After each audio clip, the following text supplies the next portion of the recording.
Hola, ¿cómo estás? Hoy voy a quebrar un pacto de silencio. Hace algunos años vivimos un intento de revolución con algunos amigues y fracasó. Yo me egresé en el año 2004, te egresabas en ese momento de lo que era polimodal, un plan educativo que un día en los 90 se le ocurrió al FMI. Bueno, cambiemos cómo se educa la gente en la Argentina. Bueno, dale. Después nadie se acordó más. Bueno. Y se había hecho un ritual en mi colegio, al que yo iba, doble escolaridad, que era prácticamente un pupilo, porque se entraba a 7:30 de la mañana y se salía a las 5 de la tarde. Se había instalado una moda que era todos los que egresan hacen alguna locurincha. Por lo general era encerrarse en las aulas. Te encerrabas en las aulas, como que te amotinabas, te atrincherabas, pero no estaban teniendo mucha suerte los anteriores. Se habían encerrado en una aula que tenía paredes que se abrían, que se hacía zoom. Entonces ellos se habían encerrado en el aula, no dejado entrar a los profesores, para pelotudear, obvio, porque no es que íbamos a hacer un club de lectura, y de repente, le abren la puerta y entra la ley. Entonces nosotros estuvimos varios días pensando de qué manera encerrarnos y que sea fructífero. Era nuestra revolución en ese momento. Se nos había ocurrido hacer un día de playa con todo nuestro curso. Es decir, encerrarnos y hacer un día todo en el aula como si fuese medio hawaiano, Brasil, una cosa, licuados, pileta, arena en el piso. Esto es lo que es la gesta de la revolución, porque acá yo quiero testificar, digamos, si bien no me siento Gramsci, pero casi, quiero dejar un manual de todo lo que vivimos nosotros en nuestro proceso revolucionario. La preparación fue hermosa porque desde que nos pusimos de acuerdo que iba a ser un día de playa hasta que eso empezó a suceder, hubo como 3 semanas. 3 semanas en donde en el aula tenemos un buen armario de chapa que guardábamos ahí los libros de otras materias, como una especie de locker. Todos habían dejado los libros en su casa, de repente en las casas aparecían libros, nadie preguntaba. Y habíamos empezado a juntar agua en botellas. Muchas botellas de agua, de 1,5 litros. Agua. Y pequeñas cosillas que íbamos a necesitar para la revolución. Hicimos una vaquita para comprar una buena pileta inflable. De esas de bebé. O sea, ese iba a ser nuestro mar. Y pensábamos la logística de cómo empezar nuestra revolución. El aporte principal, que era el arena, digamos. O la arena se dice. Bueno. Le arena. Había aportado un donante, que era el señor Poli, un amigo nuestro, que no había podido entrar porque él ya había dado una revolución previa a principio de año solo.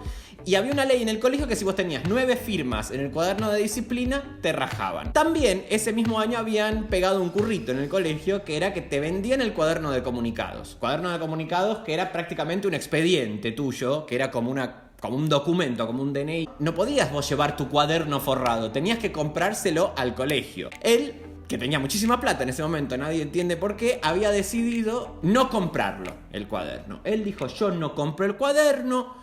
Esto es una estafa. Tampoco lo acompañó nadie en esa, porque todos fuimos comprando el cuaderno.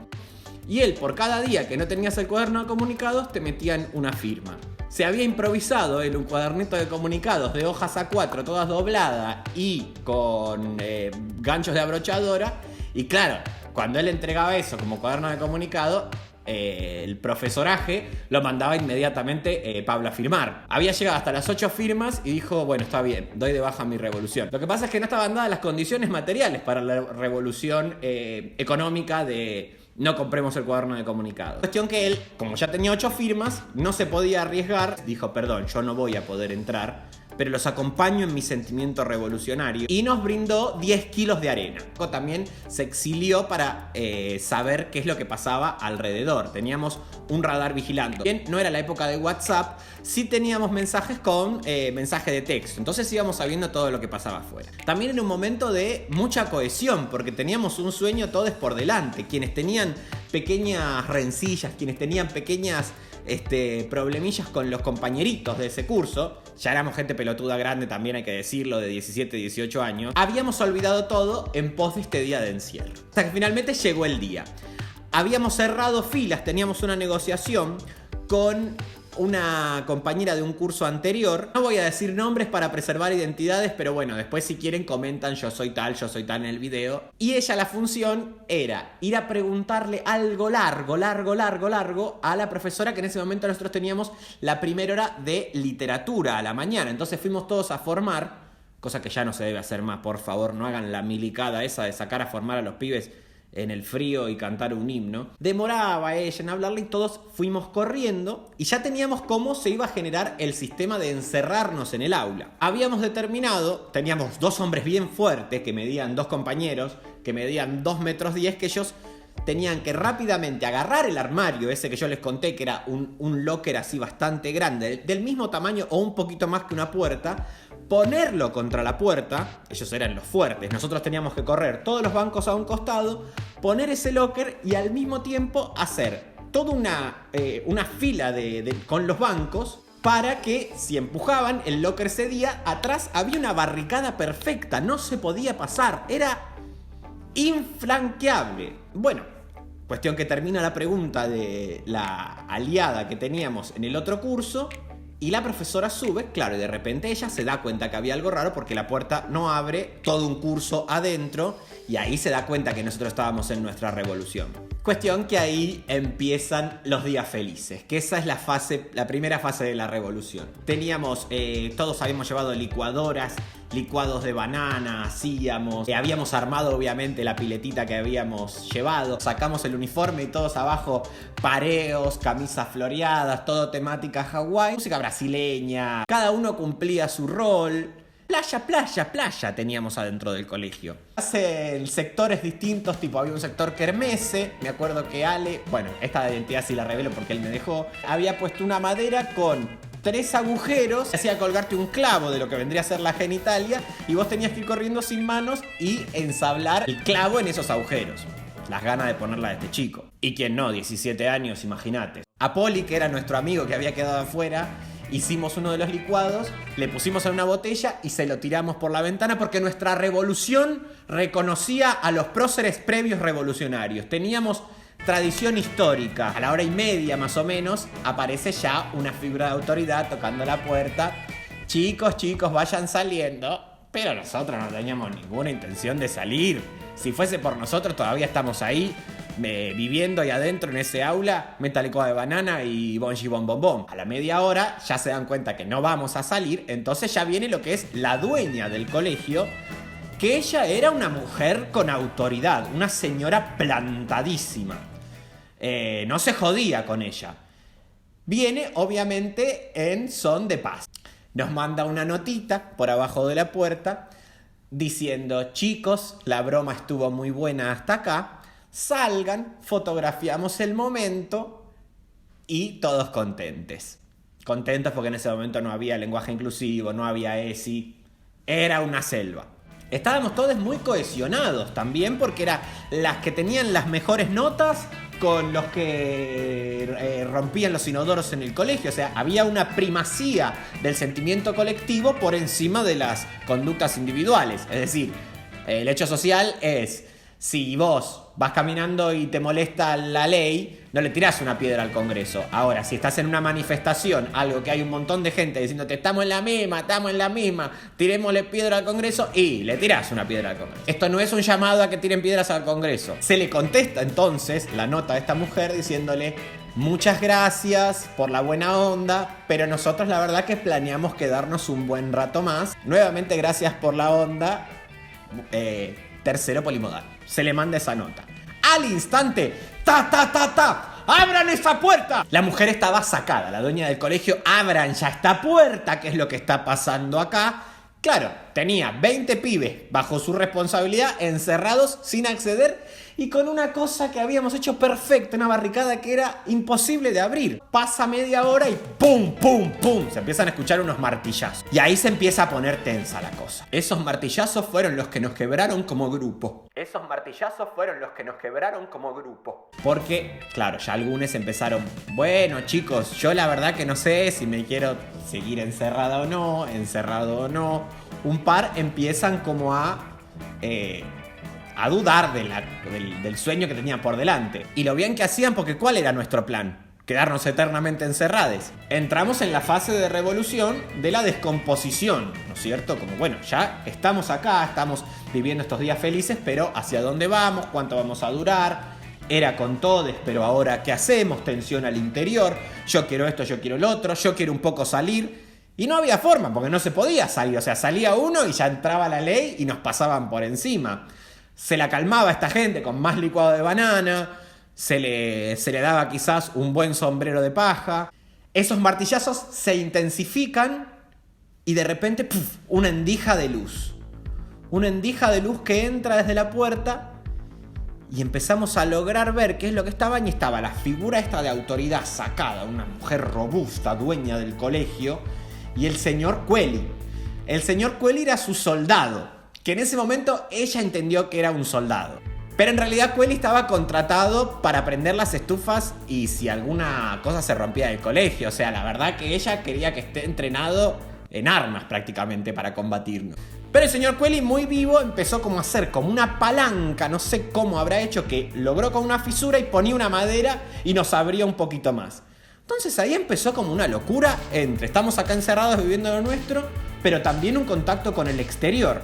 Ellos ven por un lado la piletita llena de agua y las licuadoras. No sé por qué construyen el rumor de que estábamos metidos en la pileta y con las licuadoras hacíamos sola. Una cosa que no se nos hubiese ocurrido porque la verdad que éramos pelotudos, pero no tanto, porque la verdad que no queríamos electrocutarnos. Se empieza a establecer que estábamos como medio electrocutándonos, una cosa rarísima. Cae la policía en el colegio. Alguien de otro curso le avisa a sus padres. Los padres mandan a la policía al colegio.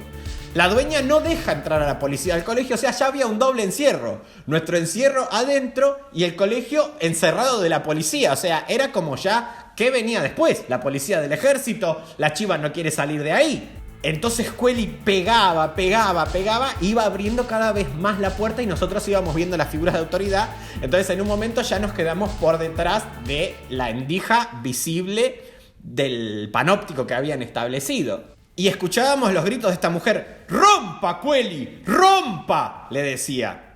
Y Quelli hacía fuerza, pero también la miraba como diciéndole: pare, señora, o sea, yo soy un precarizado, tampoco estoy contratado para tareas de fuerza mayor. Ya habían pasado como 2 horas y media, 3 de encerrona, el colegio todo revolucionado, porque era obvio que nosotros estábamos haciendo un quilombo terrible, saltábamos. Bueno, es cierto que tuvieron que desalojar el aula de abajo, porque como saltábamos los tubos de luz, era inminente que se caigan. Seguramente al señor Quelli también lo mandaron a que saque los tubos de luz de abajo. Y en un momento ya teníamos nosotros, porque obviamente yo estaba decidido a quedar encerradísimo, y un par más también.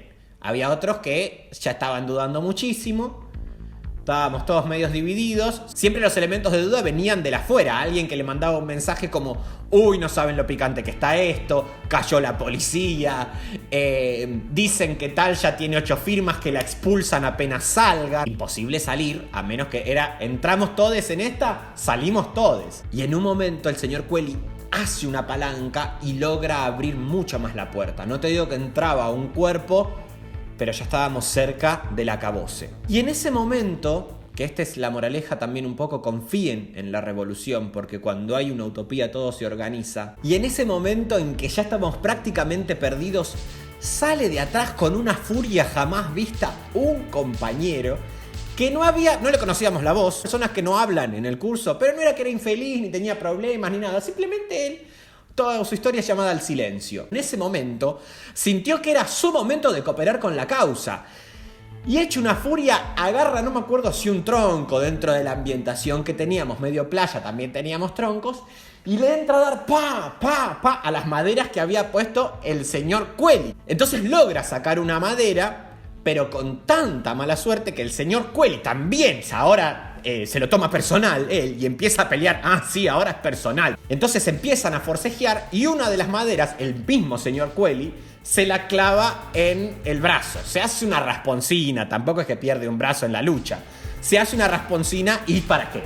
Ya, policía, electricidad, señor Quelli herido, Ana hecha una furia, nosotros una descomposición terrible al nivel de que hacemos, nos entregamos o no. Era un poco La Casa de Papel lo que estábamos viviendo. No vi La Casa de Papel, así que no debe ser La Casa de Papel, pero bueno, yo me imagino que La Casa de Papel es esto, loco. Aumenta el nivel de presión del afuera, el adentro muy descompuesto.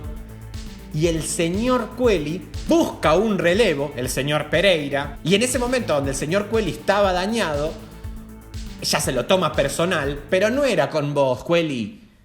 El problema estaba en todos lados, estaba el problema también. En la escolarización, porque también queríamos hacer un bardo después de que te tienen ahí encerrado de 8 a 6 de la tarde. El señor Quelli cierra filas con el señor Pereira, que era el otro Quelli, digamos, pero del jardín de infantes, y entre los dos finalmente logran abrir la puerta, patadón, todos hacia atrás. Entra hecha una fiera la coordinadora de deportes de ese momento. Se fueron al pasto, hicieron cualquier cosa, la dueña está recaliente. O sea, esa era la primer pregonera que nos mandaba. Y cae la dueña. En ese momento ya todos fracasados, partidos por dentro. Esto me molesta, dice. Lo que le molestaba eran las licuadoras. Evidentemente tenía un tema con la licuadora. Claro, porque ella había flasheado que estábamos haciendo olas. Pero no estábamos haciendo olas, estábamos haciendo licuados. ¡Pum!